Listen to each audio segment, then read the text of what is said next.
So பல்லில் நான் ஏற்கனவே சொன்ன மாதிரி ரொம்ப காமனான வரக்கூடிய ஒரு விஷயம் என்னென்னா பல் சொத்தை, டென்டல் கேரிஸ்.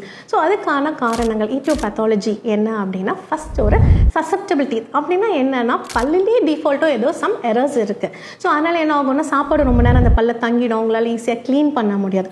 ஸோ அந்த மாதிரி ஒரு சசப்டபிள் டீத் இருக்கிற இடத்துல பல்லில் சொத்தை காஸ் பண்ணக்கூடிய micro organisms like streptococcus mutants அந்த மாதிரி ஒரு மைக்ரோ ஆர்கனிசம், அந்த பாக்டீரியா இருந்து இது போக நம்ம நிறைய ஃபர்மெண்டபிள் சுகர்ஸ் இருக்க ஃபுட்டை சாப்பிட்டோன்னா நிச்சயமாக சொத்தை வர காரணங்கள் நிச்சயம் நம்மக்கிட்ட நிறைய வந்துடுச்சு.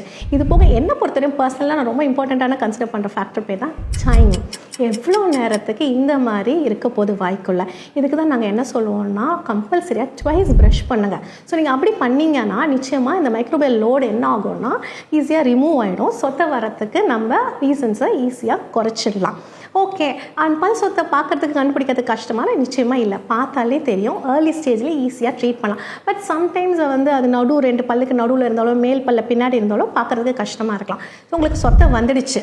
ஸோ அந்த ப்ரிவென்டிவ் இதை நம்ம தாண்டி வந்துட்டோம். ஸோ ப்ரிவென்ஷனில் லேட்டஸ்ட்டாக இருக்கிறது என்னென்னா ஆன்டி கேவிட்டி பேஸ்ட். அதுவும் ட்ரை பண்ணலாம். எல்லாம் பண்ணிட்டோம், பல் சொத்தை வந்துச்சுனாலும் ஒன்றும் கவலைப்பட வேணாம்.